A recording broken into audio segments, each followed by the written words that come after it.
Welcome to The Awakened Heart, a podcast for healing women, a place where your voice matters, your body is sacred, and your journey home to yourself is honored, no matter how winding the road.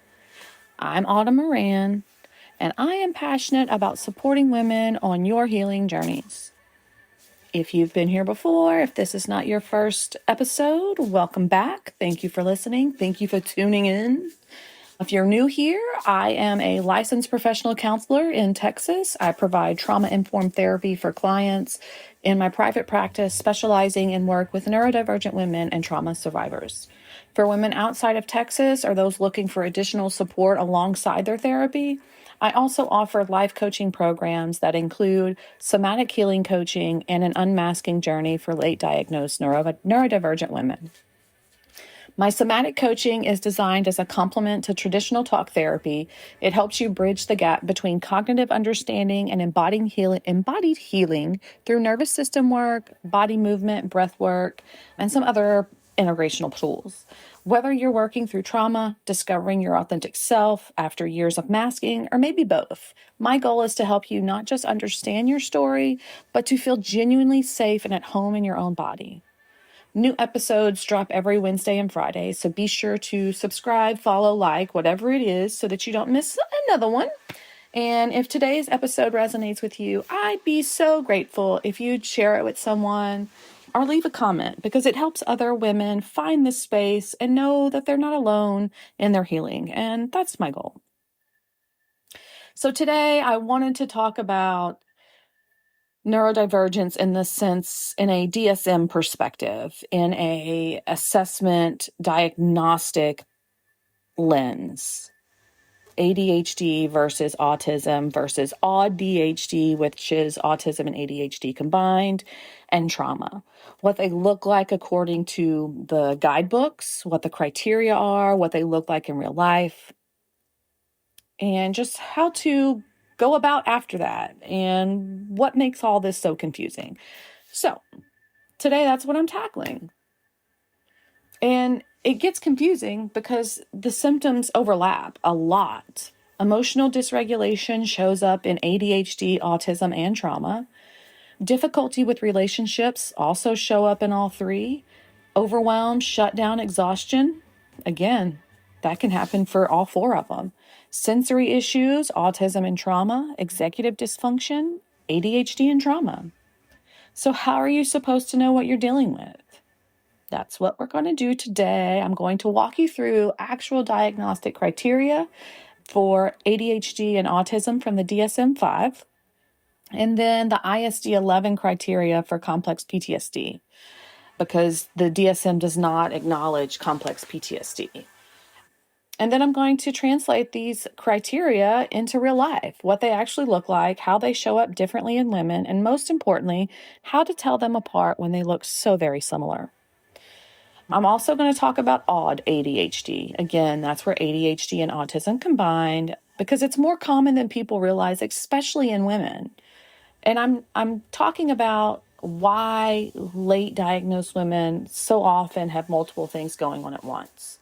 This may be a little bit longer of an episode because I'm trying to cover a lot, but I think it should be within an hour. Truth be told, full transparency, this is my second time recording this, because the first time it just sounded like I was inside a fishbowl and there was no program that could fix that. So here we are for round 2. And the first round was an hour and 11 minutes. So that should be where we're at if you just need time, or you can already look at the time when it's posted. Anyways, I am diving back in, or I'm diving into the purpose we're here. Let's go. But first part up, I want to talk about why it is so confusing for women before I get into the criteria. Because number one, the criteria were developed studying boys and men. The DSM-5 ADHD criteria is based primarily on studies of hyperactive boys. The autism criteria is based on studies of boys with obvious external presentations. So when you're a woman who was taught to sit still, be quiet, hide your struggles, internalize everything, you just don't fit the stereotype, so you get missed. Women are socialized to be socially aware, accommodating, and people-pleasing. So we learn to hide our neurodivergent traits. We learn to perform normal. We learn to suppress our authentic responses, essentially. So this means that autistic women don't look like the stereotypical autistic person. An ADHD woman doesn't look hyperactive. Sometimes we're often spacey or even chatty. And our struggles are invisible until we burn out. Neurodivergent people experience trauma at much higher rates. Why? Because we're more vulnerable to abuse. We miss social cues. We trust easily. We're seen as different. We're punished for being ourselves, which is traumatizing. We're gaslit about our experiences when we're told that we're too sensitive, too much, too dramatic, we're overreacting, all those things. And we often end up in toxic relationships because we don't recognize red flags. So when you're trying to figure out if you're neurodivergent or traumatized, the answer is often both. Even if you didn't have childhood trauma, late diagnosis itself is traumatic. You have spent decades thinking you're broken, lazy, too much, not enough. You've been misunderstood your whole life, and that creates trauma responses. And most late diagnosed women I work with have more than one thing going on. So ADHD and anxiety, autism and CPTSD, AuDHD plus depression are all of the above. This isn't a coincidence. These things interact and compound each other. So as we go through the criteria, just try to remember, you might have one, you might have several, and that's actually really common. So I want to start with ADHD. I think that's the most common one. The DSM criteria overview is that ADHD has two main categories. One is inattentive, and the other category is hyperactive and impulsivity. And then if you present with both of those, then you could be what's considered combined type. To be diagnosed, you need 6 or more symptoms from either category or both that have persisted for 6+ months, started before the age of 12, and occur in multiple settings and impair functioning. So we'll start with the inattention criteria first. Often fails to give close attention to details or makes careless mistakes. So what this actually looks like is you might miss typos in emails even after proofreading multiple times. You forget important dates, appointments, deadlines. You zone out in meetings and miss critical information. Maybe you read a whole page or listen to a chunk of the podcast and realize you absorb nothing. You constantly lose things. Hello, keys, phone, wallet, KPW. You start tasks and forget steps, so things are incomplete or wrong. It's not that you don't care about details. It's just that your brain can't hold on to details even when you desperately want it to. Number 2, often has difficulty sustaining attention in task or play. So you can't focus on boring tasks even when they're important. You start projects with enthusiasm and abandon them halfway. Maybe you can't sit through a movie or TV show unless they're extremely engaging. You could often drift off during conversations, even with people you care about. Maybe work tasks take 3 hours when it should only take 30 minutes because you keep losing focus. But you can also hyper-focus on things that interest you for hours without noticing time passing. This is where the confusion sets in and that label of laziness comes in. If you can focus on video games, you don't have ADHD. Wrong. ADHD isn't the inability to focus. It's the inability to control what you focus on and for how long. Criteria 3. Often does not seem to listen when spoken to. I mean, what's this actually look like? Does anyone say, hey, did you hear me? Mom, Mary, Sue, what's up? Did you hear me? Are you there? Hello? Maybe someone is talking to you. You hear the words, but you're just not processing the meaning, or it takes a delayed response, a delayed time for you to process what was just said. Maybe you have to ask people to repeat themselves constantly. You miss instructions even when you're trying to pay attention. Whew. People think you're ignoring them when you're actually trying so hard to listen. That's kind of goes into when you're not making eye contact. People assume you're not listening, but sometimes staring at something or doodling or doing something is helping you process what's being said and to stay focused. You need things in writing because auditory information doesn't stick. Oh, give me visual. I am such a visual learner.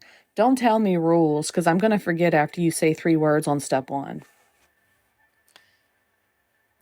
Criteria number 4. Often does not follow through on instructions and fails to finish tasks. So this is like when you start cleaning one room and end up in 3 different rooms with neither of them finished. Maybe you have 47 unfinished projects. You know what you need, but you can't make yourself do it. Maybe you follow multiple step instructions and become overwhelmed by all the steps. That's me with recipes. If it's too much, I'm out. It's got to be simple or I'm sorry. I'm just not a chef. Maybe you need step-by-step lists for things other people do automatically. So you think if you're making a to-do list, do you just put wash car, pay rent? Or do you say wake up, brush teeth, shower, eat, have coffee, get dressed? You see what I'm saying? This isn't laziness. When you have the unfinished products or the messy rooms that none of them are cleaned or anything getting overwhelming because of the steps, your brain just struggles with task initiation and task switching. Criteria number 5, often has difficulty organizing tasks and activities. So your space is either chaotically messy or obsessively organized. Maybe you can't break big tasks into into smaller steps. You just see the big task, the goal, and don't know how to get there. Your time management may be disastrous. Everything may take longer than you think, or you underestimate time wildly. You don't know where to start when faced with multiple tasks. That's task paralysis for sure. Planning ahead feels impossible. For high masking ADHD women, you might have systems that work, but maintaining them can be exhausting and they may fall apart under stress. Criteria number 6, often avoids, dislikes, or is reluctant to engage in tasks requiring sustained mental effort. So maybe you procrastinate on anything that requires sustained focus that doesn't make you excited. Paperwork, taxes, applications, you'd rather do anything else, right? You wait until the last minute because that deadline pressure is the only way you can make your brain do it. Reading dense material feels like trying to run through mud. Your physical resistance is present when you start certain tasks. Criteria number 7, often loses things necessary for tasks and activities. We're going back to the KPW, keys, phones, wallet, constantly misplaced. If it doesn't have a home, it's going to get lost. It should have a home. Keys and phone, wallet should all have a home. And that's where they go when you get home. Important documents disappear. I went to get my CPAP machine and they had to order it, but he gave me this paper of the number that I needed to call when I got my machine so they could calibrate it or whatever. I have no idea what I did with that paper. Between the office, my car, and my home, it disappeared. I have no idea. I can vaguely remember saying, I'm going to put this right here, but I don't know where it is. I have no idea. I just called a main number and get to them in a roundabout way. Maybe you buy the same thing multiple times because you can't find the first one. Or you just forget or don't check the pantry and you end up with like 4 boxes of broth or 3 bags of rice. Like, geez, I had so much rice in my pantry because I kept buying rice every time I went to the grocery store. It's so silly. And maybe you're always searching for something, like you can't find it. Where did it go? I misplaced it. And that kind of goes along with the same idea of like you put things down and they vanish. Let's talk about remotes. How do they disappear so well? Criteria number 8, often easily distracted by extraneous stimuli. So background noise completely derails your focus. Like if I was doing this right now and there was something going on in the house, that would make me talk faster. That would make me kind of like breathe more shallowly. Like I can't handle background noise when I'm doing something. Like when I'm working, I need my house quiet. I need my space quiet. I can't handle other things going on because it's either FOMO, squirrel moment. I need to know, what did I hear? Like I'm a nosy Rosie. I just get distracted. It's like a squirrel moment. Someone walking by may pull your attention. You could be in a conversation, but if someone's moving around the restaurant or the park or something, you're all over the place. Maybe your own thoughts distract you mid-sentence. I do that all the time. I was just having a conversation the other day where we would be like, wait, why were we here? What'd we do to get here? I don't remember what I was talking about. And it was a great conversation, but there was moments like that. You can't work in open offices. Oof. I worked for a Bank of America call center at one point in my life. And it was all an open concept with like small little cubicles that were as high as like your waist. There was so much noise. There was so much movement. It was so distracting. It was one of the hardest jobs I've had to like keep my cool and not lose my shit. I mean, on top of the micromanaging, choo, maybe multiple tabs open, notifications on, your brain chases every input, all your notifications are on. Criteria number 9, my bad. Number 9, last criteria under impulsivity. Often is forgetful in daily activities. So forgetting appointments when you wrote them down, walking into rooms and forgetting why you're there, what you were trying to get. Again, you may forget what you're saying mid-sentence. Your working memory is terrible. You can't hold information long enough to use it. You need reminders for everything. And your working memory, like when you're neurodivergent, your memory's kind of tricky. Like I cannot remember details, dates, times, anything like that, any social constructs like that. I can't remember that, but I can remember like what people were wearing, where someone was standing, maybe the exact sentence that was said and how someone responded. But it's like little blips. It's not like full pictures. Okay, so that was impulsivity. If you had 6 or more, you can get assessed for ADHD. Let's go into hyperactivity, impulsivity criteria. I think I said impulsivity a few minutes ago. I meant inattentive type. If I messed up. So we just did inattentive. If I've confused you, I'm getting back straight. We just did inattentive. That was 9 criteria. If you met 6 or more out of those, that would qualify you for ADHD inattentive. Here we are with hyperactivity and impulsivity. The criteria are a little different, a little loose. So like there's internal restlessness. You can't quiet your mind, constantly fidgeting, maybe legs bouncing, hair twirling, rubbing your face, messing with something of your clothing, holding on to something, feeling like you need to move, but forcing yourself to sit still because that's what's required of you. Maybe mental hyperactivity. Your thoughts are racing. You can't turn off your brain. And then you talk a lot. Maybe you interrupt people, not on purpose, but just like brain blurps. You dominate conversations or overshare. You can't do small talk. You go deep immediately or you're bored. And then there's the impulsivity, impulse purchases, changing plans suddenly, saying yes to things you don't have capacity for. Again, maybe interrupting people and making decisions without thinking through the consequences or making quick decisions. So overall, ADHD feels like your brain is a Ferrari engine with bicycle brakes. Too much power, not enough control. You want to do the things you care, but your brain won't cooperate. Executive function is impaired. You can't initiate, sustain, or complete tasks the way neurotypical people can. And the world tells you this is a character flaw. But honey, it is not. And I'm sorry I said honey because I don't like people calling me honey. So, Miss Ma'am, it's not. It's neurology. It's evolution. We are here to evolve. Our brains are here as proof of evolution, I believe. I know. Stick with me.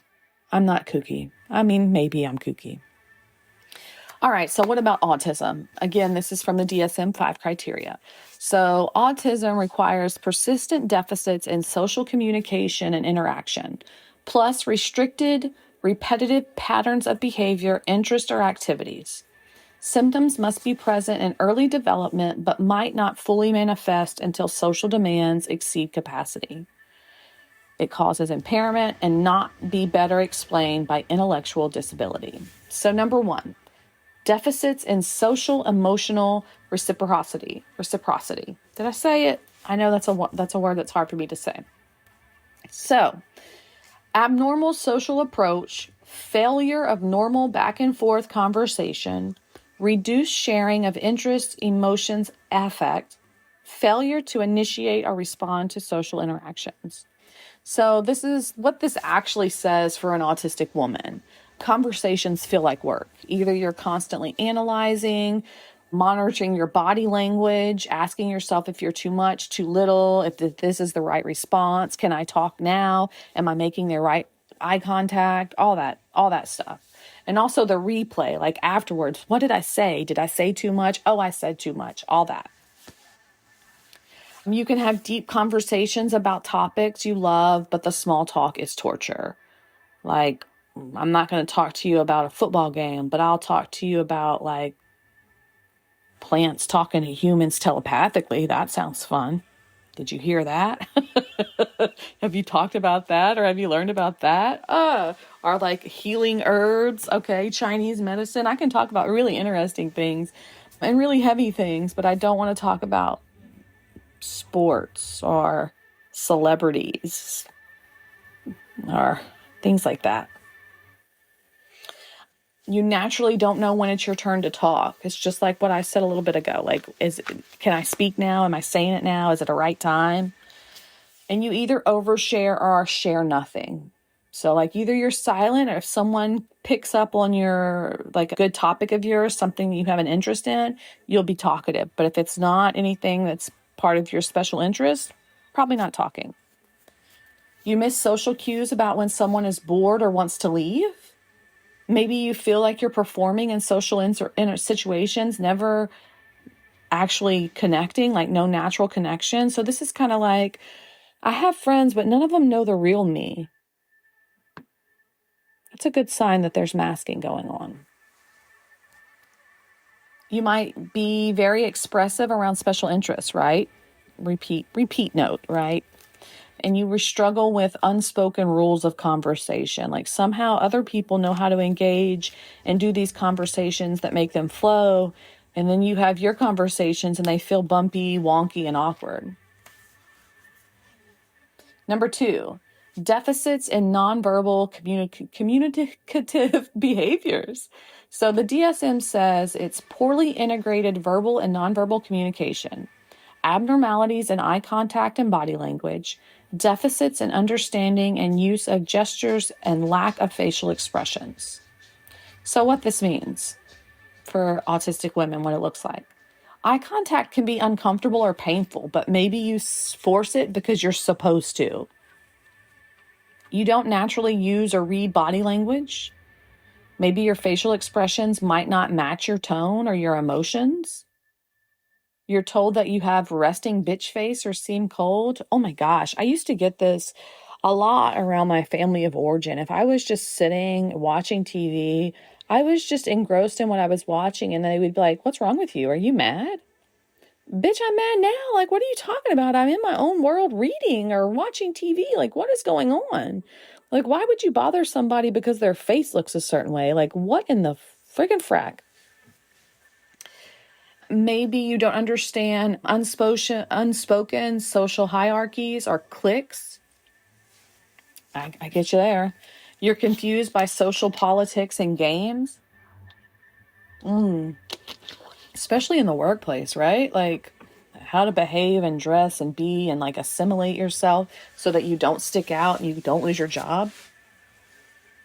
Maybe you prefer parallel play, doing separate things in the same space over interactive socializing. I do enjoy, it's like, let's come over and watch TV and play on our phones. Let's come over and do some crafts and talk. You do your craft, I'll do my craft. I'm going to clean, you can plan your week. Like, let's just do two things and hang out at once. Body doubling is what it can also be called, is what it's more typically called. Maybe group dynamics are overwhelming and confusing. You also might have felt alienated from your peers your whole life. Romantic relationships are especially confusing. Dating feels like a game with no rules, no one explained. Some lesser known autistic traits are intense compassion and empathy, which is contrary to the stereotypes, but it is very true. You might feel emotions very deeply, but do not know how to express them in ways others recognize. Okay, so that was category A, social communication and interaction deficits. And then B, restricted repetitive patterns of behavior, interests, or activities. So criteria number 1, stereotyped or repetitive motor movements, use of objects, or speech. What this actually looks like. Stimming. So this might be stimming, but in subtle ways. So like playing with your hair, skin picking, rocking, chewing on the inside of your lip, playing with your hands, flicking your fingers, maybe hand flapping when no one's around, shaking your leg, repeating phrases or scripts, repeating what you've heard, echolalia. I mean, I love to repeat things that are fun for me. Like, it brings me back to the Elf movie where he's sitting there and he meets Francisco and he's like, Francisco, Francisco. Yeah. Like he's intrigued by the word, the way it says, the way it sounds. Or if someone does like a little mess up, I think it's so cute.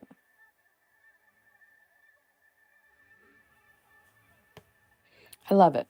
All right. So maybe you need to do things the same way every time. And lining things up or organizing things by category. My oldest son used to line up his cars all in a row. And the one thing that really I knew he was neurodivergent when he was little was if you gave him a graham cracker and it wasn't a full graham cracker, like if you broke it on the dotted lines and gave it to him broke up, he would lose his ever-loving mind. That poor soul, like, poor baby, when I would forget and give him like a piece and he'd be like, no, it has to be whole. I love him so much.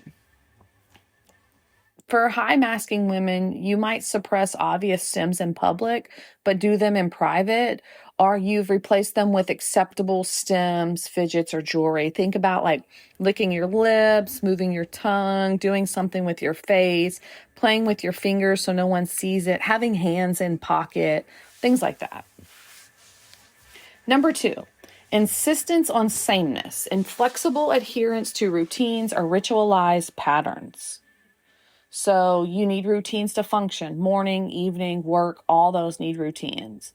Changes in plans cause significant distress. Like, don't tell me we're going to the store to wash the car and then go shopping at so-and-so and then you add in something in between. It sucks my soul away. Not that it's a bad thing. Not that I don't want to go, but it's change and it causes distress.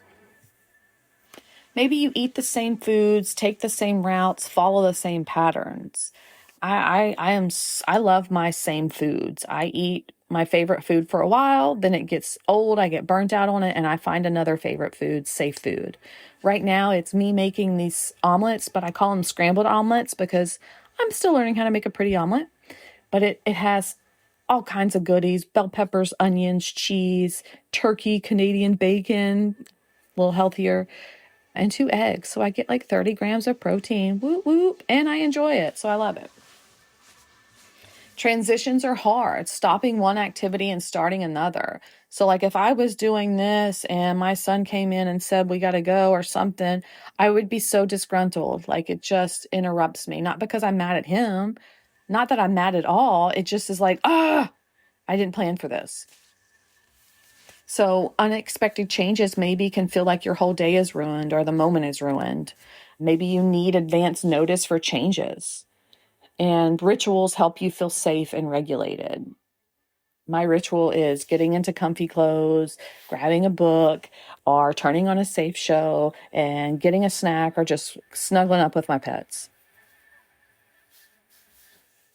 Criteria number 3, highly restricted, fixated interests that are abnormal in intensity or focus. So these are special interests that you can talk about for hours. I mean, hello podcast, hello mental health therapy practice, hello yoga instructor. Like these are all my favorite things and I have taken them to the next level. They are my life, my livelihood, right? Deep diving into topics until you know everything about them. Like I used to call myself a jack of all trades. I knew so much, but didn't know enough about one single thing to be an expert, but well-versed in lots of things. Hyper focus on hobbies, media, or subjects. Maybe you're told you're obsessed or too intense. Your interests might be common, like animal books or shows, but your intensity about them is not. So like when you stay up till 4 a.m. reading a book instead of going to bed to get ready for work. You may be very expressive and animated when talking about your interests, but seem flat otherwise. Same with video games, right? If you stay on till 4 a.m. when you should have got off at 9, 8, 10, and went to bed. Criteria number 4, hyper or hypoactive to sensory input. Certain sounds are physically painful. Chewing, certain voices, background noises. For me, it's whistling. Whistling just breaks to my sheer soul. And my youngest is such a beautiful whistler. He can make so many beautiful tunes, and it's such a beautiful sound, but it just pierces my soul. If I hear someone whistle in public, it's like I immediately want to find them and fight them. So it's been hard parenting a beautiful whistler. There are times where I let it go and just suffer, and I try to excuse myself from the situation. And other times I just have to say, please either stop or go outside. I am about to lose my mind.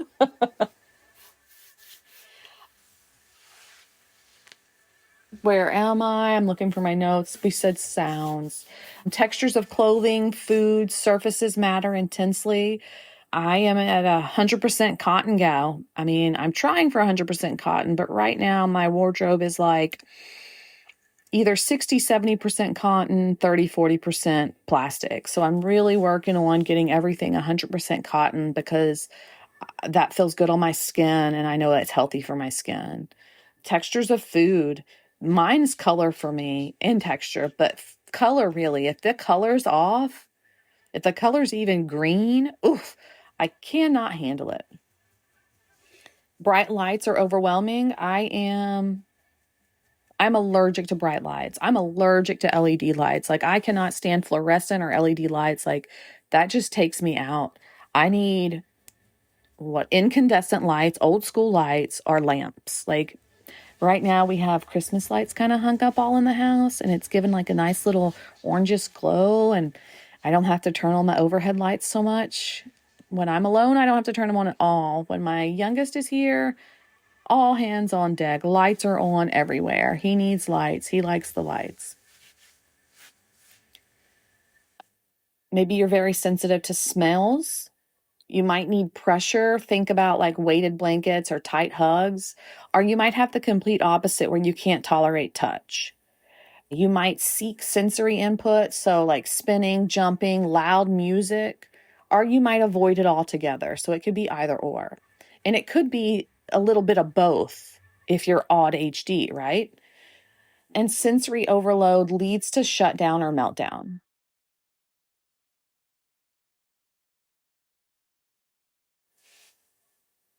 So in order for you to qualify for autism, you have to have like persistent deficits in each of the areas. So what I explained. And then like symptoms must be present in early developmental period, but may not fully manifest until social demands exceed limited capacities or may be masked by learned strategies in later life. And of course, they're not better explained by intellectual disability.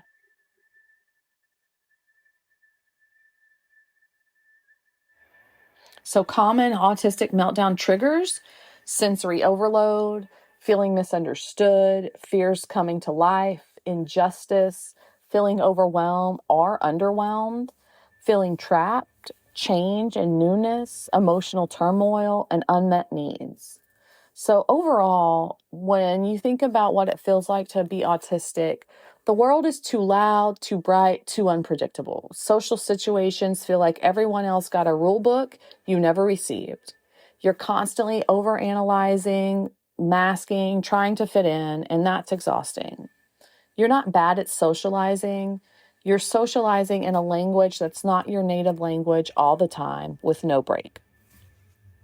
I've got episodes about this. There is an AuDHD episode, and I will copy that in the show notes.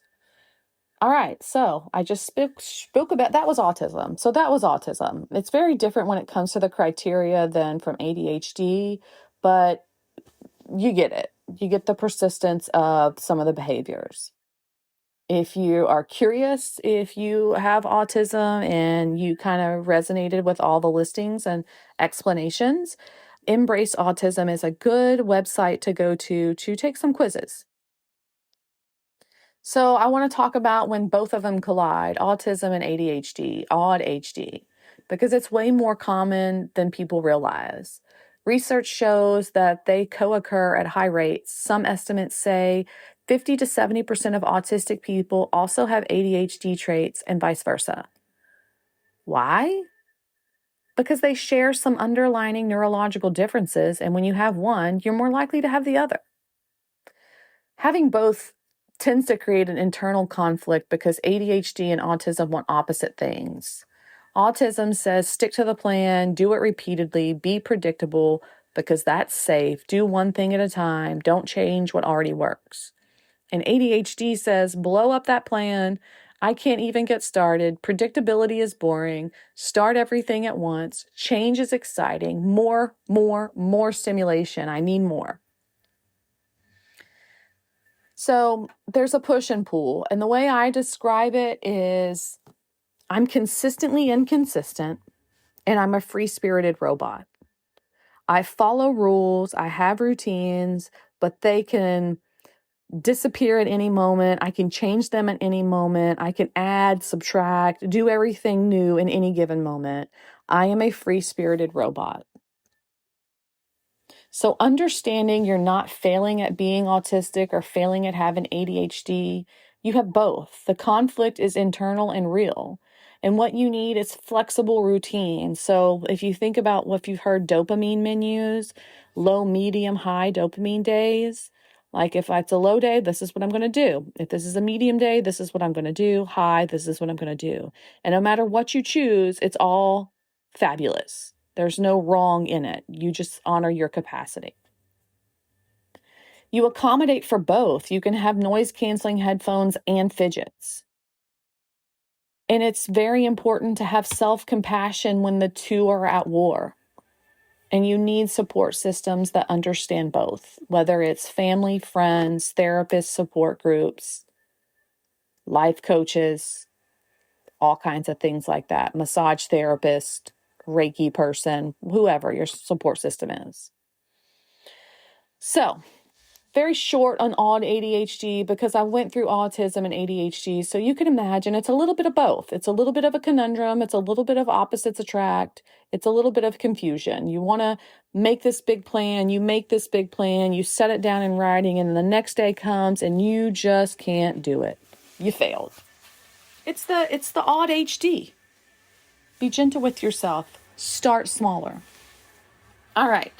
Now let's talk about trauma. Complex PTSD is not in the DSM-5, but it is in the ICD-11, the International Diagnostic Manual. So, complex PTSD includes all core PTSD symptoms plus additional disturbances in self-organization. It develops from prolonged, repeated trauma, especially in childhood or in situations you couldn't escape. So, core PTSD symptoms. Number one, re-experiencing the traumatic event. So, flashbacks, feeling like you're back in the moment, intrusive memories that won't stop, nightmares, emotional or physical reactions when reminded of the trauma, feeling like it's happening again even when you know it's not. Number two, avoidance. Avoiding people, places, situations that remind you of trauma, avoiding thoughts or feelings about the trauma, numbing out, dissociating, not being able to remember parts of the traumatic experience, and staying busy to avoid processing. Number three, persistent sense of current threat. So this is essentially what we're talking about is hypervigilance. Always scanning for danger, startling easily, being easily scared or spooked, get scared by someone in your house even though you know they're there, can't relax even in safe situations, difficulty sleeping because you're on alert. This is like tossing and turning, waking up at certain sounds. This is not sitting up all night waiting for threat. This is just like maybe the air goes off and it's kind of quiet. So you wake up and you're like, am I safe? Who's in the house? Feeling like something bad is about to happen. Overreacting to perceived threats. So, disturbances of self-organization. So, additional CPTSD symptoms. Number one, affect dysregulation. So, difficulty regulating your emotions. So, your emotions are intense and overwhelming. You can go from 0 to 100 in an instant. Difficulty calming down once you're upset. Emotional reactions feel out of proportion to the situation. Maybe after the fact, not when you're in it. When you're in it, it feels very appropriate. Numbness alternating with overwhelming emotion. So this is like someone you see calm and then heightened. Self-harm or other destructive behaviors to manage feelings. Maybe you don't hurt yourself. Maybe you destroy other things. Difficulty identifying what you're feeling. This overlaps with ADHD because both involve emotional dysregulation. The difference is that ADHD, let me get present. ADHD, emotional dysregulation, is neurological. Your brain processes emotions more intensely. Trauma emotional dysregulation is protective. Your nervous system is stuck in a threat mode because it perceives threat. Number two, negative self-concept. So persistent feelings of worthlessness, shame, guilt, or that you're just a piece of shit. Feeling fundamentally broken or damaged, believing you're bad, wrong, or unlovable. Harsh self-criticism, difficulty accepting compliments or good things, feeling like you deserve the trauma. Number three, disturbances in relationships. This is where you have difficulty trusting people, either avoiding closeness or clinging on desperately, expecting people to hurt you, testing people to see if they'll stay, difficulty with boundaries, maybe they're too porous, too rigid, too open, too closed, attracting or being attracted to unhealthy relationships, unconsciously or consciously. It can just happen even though you're trying your best not to. And feeling safest when you're alone. And this overlaps autism because both involve relationship difficulties. In autism, relationships are confusing because you don't understand the rules. With trauma, relationships are dangerous because you learn people hurt you. People are not safe. People can be scary. So, how trauma shows up differently than neurodivergence. So trauma is freeze or fawn responses. You shut down when stressed, you freeze. You people please to stay safe, you fawn. You can't access your voice or needs when threatened. Maybe you dissociate. That's being disconnected from body or reality. You have hypervigilance. You're always monitoring other people's emotions. You can read the room instantly because of your threat detection. You're exhausted from constant alertness, and you anticipate others' needs for you to stay safe. And then you have attachment wounds. You struggle with abandonment. People always leave. You struggle with engulfment. People always control. You create familiar dynamics even when they're harmful. And that just goes to a dysregulated nervous system because your nervous system will choose familiar discomfort before it will choose unfamiliar comfort. And you don't know what healthy relationships look like. Maybe your blueprint for love and relationships was never healthy to begin with, and you don't know anything outside of that. So overall, when you have trauma, your nervous system is stuck in survival mode. Even when you're objectively safe, your body doesn't believe it. You're constantly braced for impact, and you've learned that you're only safe if you're hypervigilant, if you're people-pleasing, making yourself small, or avoiding everything altogether. So that's trauma. That's CPTSD. Let's talk about how they all overlap. Emotional dysregulation, ADHD, autism, and trauma. ADHD, emotions are intense but pass quickly. In autism, emotions spike in response to sensory overload, transitions, or social confusion. In trauma, emotions are triggered by reminders of past harm and hypervigilance. So that's how you can tell the difference of where this emotional dysregulation is coming from. What about difficulty in relationships? ADHD, you want to connect, but your symptoms interfere. Autism, connection is confusing and exhausting. And trauma, connection feels dangerous. How about sensory sensitivity showing up? In autism, sensory issues are consistent, specific to certain inputs. For trauma, sensory sensitivity is related to threat detection, and it varies with the safety level. What about executive dysfunction? ADHD or trauma? For ADHD, executive dysfunction is constant, not related to your stress level. You always have a hard time organizing, always have a hard time planning, always have a hard time with time management, always have a hard time with regulating your emotions. And then with trauma, executive dysfunction worsens when triggered or in survival mode. So all that gets compounded if you feel unsafe. Shutdown shows up in autism and trauma. So autism shutdown is from sensory social overload, a need to recover alone. And trauma is a shutdown from perceived threat. Your body goes into freeze. Social masking shows up in autism and trauma. So autism masking is to fit in socially, trying to understand and follow rules. Trauma is masking to avoid harm and managing other people's emotions for you to stay safe. And the truth about this, many of us have more than one. Many of us can be ADHD and trauma, autism and trauma, AuDHD and trauma, just trauma that looks like neurodivergence, and maybe just neurodivergence that created trauma with a little bit of anxiety and depression thrown in. And that's okay. Understanding which is which helps you get to the right support. So, how do you tell? Questions to ask yourself. For ADHD, have I always struggled with focus, organization, time management, even before trauma? Do I hyperfocus on things I find interesting? Is my main struggle executive function, starting, sustaining, and completing tasks?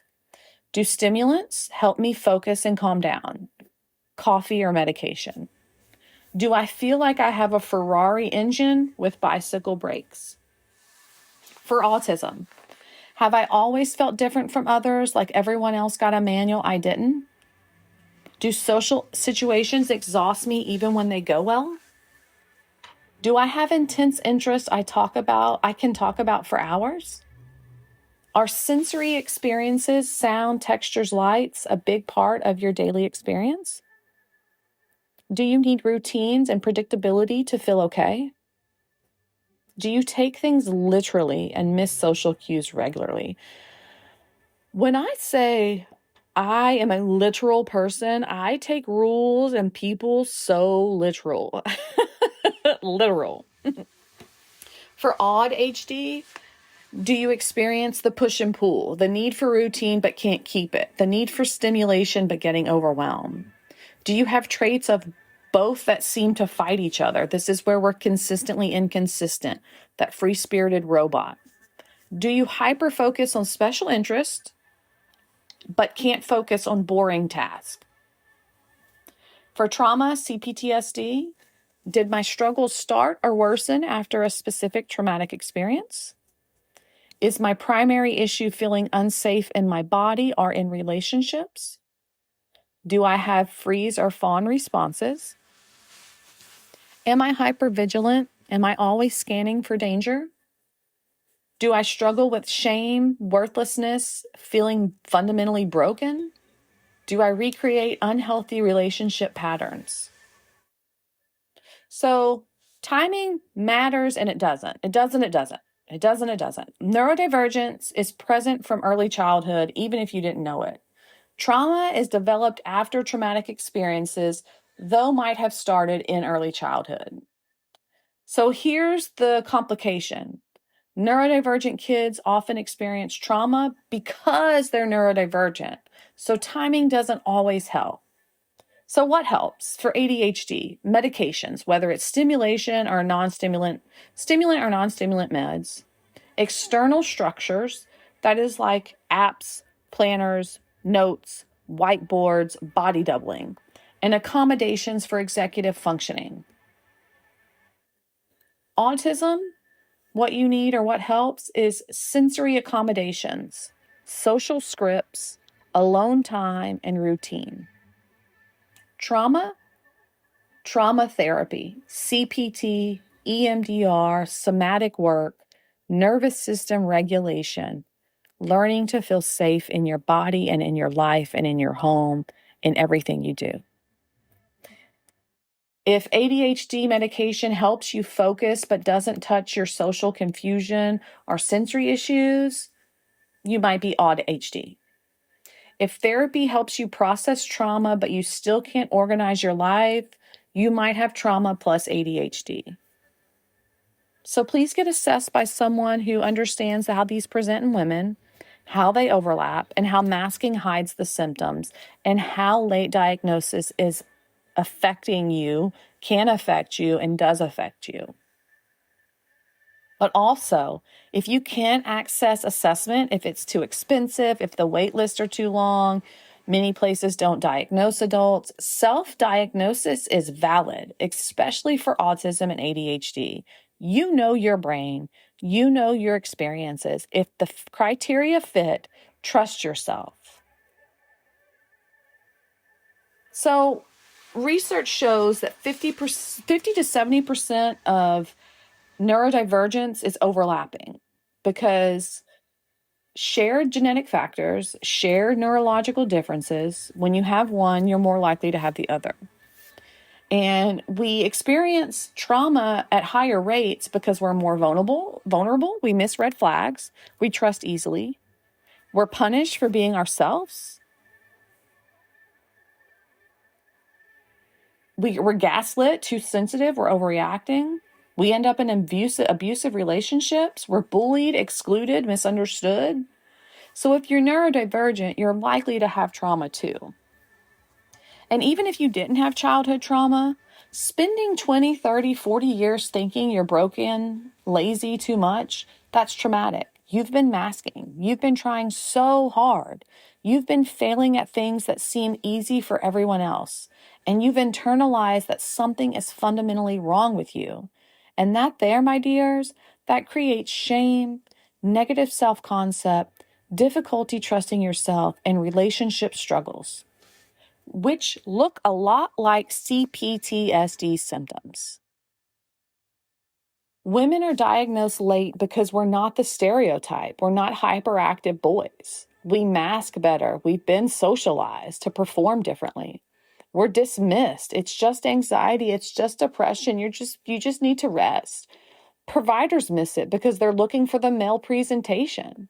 And then we internalize it. I'm just not trying hard enough. There's nothing wrong with me. This is just me. This is just who I am. I'm just broken. So by the time you're diagnosed, you've spent decades struggling without understanding why. That's compounding trauma on top of potential neurodivergence. So the cycle: you're born neurodivergent, you struggle but don't know why, you're punished, criticized, misunderstood, you learn to mask, you develop anxiety, depression, CPTSD symptoms, you're diagnosed with anxiety, depression, but not the underlying neurodivergence. Treatment doesn't fully work because they're treating symptoms of neurodivergence, not the cause. And then you're finally getting diagnosed in your 30s, 40s, and 50s, and now you're dealing with neurodivergence plus decades of trauma from being undiagnosed. This is why just ADHD, just autism is rare in late diagnosed women. By the time you figure it out, there's usually trauma layered on top. Okay, so what do you do with this information? What do you actually do with it? Step one, first and foremost, give yourself time to process. This is a lot. You're realizing you might be neurodivergent or that you have multiple things going on, and that is huge. Let yourself feel whatever comes up. Grief, relief, anger, confusion, all of it's valid. If it's possible, step two, seek assessment.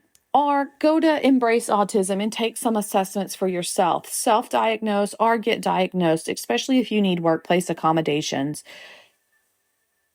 A therapist can assess you for ADHD and PTSD, and they can help you get accommodations. Step three, find your people. Connect with others who get it. Online communities, local support groups, neurodivergent affirming spaces. You need people who understand, who don't make you explain yourself, and who validate that this is real and hard. Step four, get the right support. For ADHD, consider medication, ADHD coaching, external structure and accountability, accommodations at work and school, tools that work with your brain, timers, apps, body doubling. For autism, sensory accommodations, noise-canceling headphones, sunglasses, comfortable clothing, social scripts and explicit communication scripts and permissions to give those explicit communication needs, alone time built into your schedule always and forever, routine and predictability where possible, and practicing to unmask in safe spaces. For AuDHD, it's a combination of both: a flexible routine, understanding the push and pull is internal, it's not failure, and you have to have self-compassion when both are challenging each other.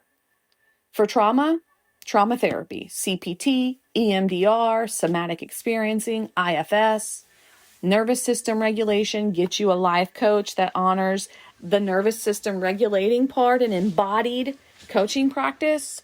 I'm a yoga instructor, so this is pretty much embodied yoga movement with nervous system regulation. So somatic healing. You need safety in relationships. You need to heal your attachment wounds, and you need to learn that you're not fundamentally broken. Step five, accommodate yourself. You don't need a formal diagnosis to accommodate yourself. Work from home if offices overwhelm you, if that's an option, if that's something you can ask for, if that's something you can change into. Use timers and reminders if you forget things. Wear comfy clothes that work for you. Say no to social events when you're depleted. Build in recovery time and stop forcing yourself to be normal. Step six, you're not lazy. You're not broken. You're never, never too much, and you are enough. You're neurodivergent. You're a trauma survivor. You're doing your best with a brain that works differently in a world that has not been designed for us. That's not a character flaw. That's neurology and survival. And that brings me to the last step, step 7. Be patient with yourself. Understanding what you have is just the beginning. Learning how to work with it takes time. You will struggle. You will have hard days. You will still mask. You will get overwhelmed. And all of that's okay. That's not a failure. You're just learning a new way of being in the world. All right. If you've made it through this whole episode, first of all, thank you. I know that was a lot. But if you've been confused about whether you have ADHD, autism, both, or if it's trauma, I hope this gave you some clarity. I hope it gave you language for what you've been experiencing. I hope it helped you understand that you're not broken, you're just different. And if you're sitting here realizing you might have more than one thing going on, you are not alone. Most late diagnosed women do, and it's not a coincidence. It's the reality of being neurodivergent in a world that doesn't understand us. You deserve to understand your own brain. You deserve support, accommodations, and you deserve to stop fighting yourself and start working with yourself. Whether you're any of the above or all of the above that we've talked about, you are not alone. There's a whole community of us figuring this out together. And you're going to be okay. I promise you, it's going to work out. I'm here for you. If you want to dive deeper into any of these topics, I'm launching a late diagnosis series in January. This episode lands on January 2nd, and then the weeks following that is all the Wednesday episodes will be about late diagnosis in women. I'm talking about the grief, the identity, telling your family, accommodations at work, school, or home, and everything else that comes along with late diagnosis. Until then, take the gentlest possible care of your awakened heart, and maybe, just maybe, start being a little kinder to your beautifully different brain. I'd love to hear from you. Message me, send a question. Want to help more women hear about this episode and support me in growing my podcast? Please comment, leave a review, leave a message, leave me an emoji of a white dove if this just helped you feel a little bit at peace and a little bit more knowledgeable about your experiences. If you want to work with me in my private practice or with my life coaching programs, please reach out to me through the link tree on my show notes. Fill out the form for the 15-minute consultation, and I will get back to you and we will have a wonderful chat. Until next time, I want you to know that you are never too much, never too late, and you don't have to figure it out all alone. May you be happy and free. May our healing ripple outward to bless the world with happiness and freedom. Take care of you, and I'll see you soon.